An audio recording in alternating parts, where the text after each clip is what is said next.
The statements we're about to show you are from the Holy Qur'an, and is said to be the official, unchanged, pure word of God, revealed over 1400 years ago.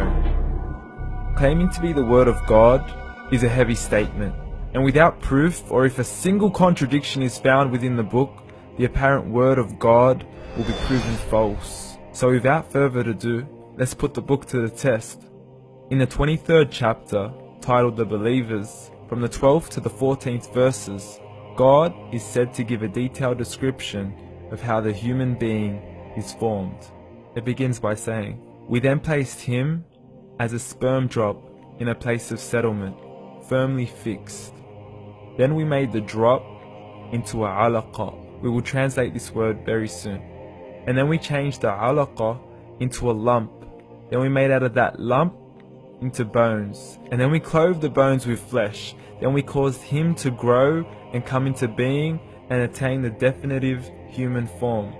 In the 21st century, we can now safely say that this verse is clearly describing the process of human development in correct chronological order. However, what we should be paying attention to in particular is the second stage, referring to the development of the embryo. The specific word used to describe the embryo in this verse is the word alaqa.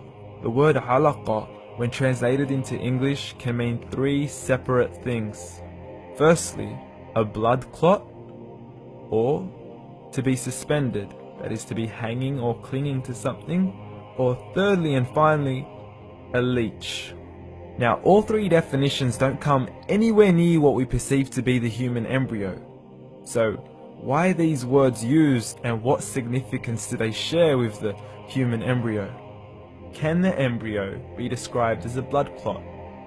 Well, what do you think?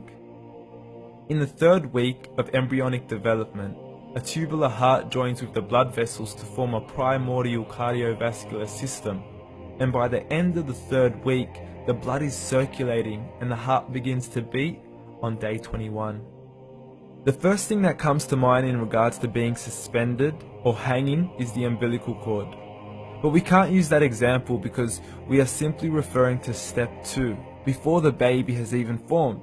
But we now know today that the umbilical cord is formed from the connecting stalk.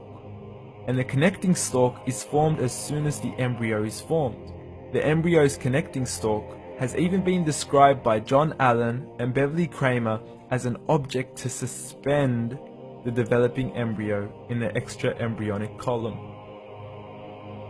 So an embryo is suspended and does have a strong resemblance with a blood clot. What on earth would an embryo have to do with a leech? Figure A shows the structure of an embryo at 25 days. Figure B shows a leech. Now please note once again that the embryo in this stage is no greater than the size of a kernel of wheat. This is an X-ray of the embryo at 22 days. This is the internal structure of a leech. It's mind-blowing stuff, but you still haven't seen anything yet. This is the head of the embryo at 22 days. The detail you are seeing right now is absolutely impossible to be seen with the human eye and can only be seen with a microscope. This is the back end of a leech. There's no other words used to describe this other than mind-blowing. The pictures we have shown you are impossible to be seen with the human eye or even to be predicted by the human mind. Once again, the verses we have shown you were revealed over 1400 years ago to a man who couldn't read nor write. Are these the words of God? Descriptions of the human embryo in the Qur'an cannot be based on scientific knowledge in the 7th century. The only reasonable conclusion is that these descriptions were revealed to Muhammad from God, from God, from God, from God.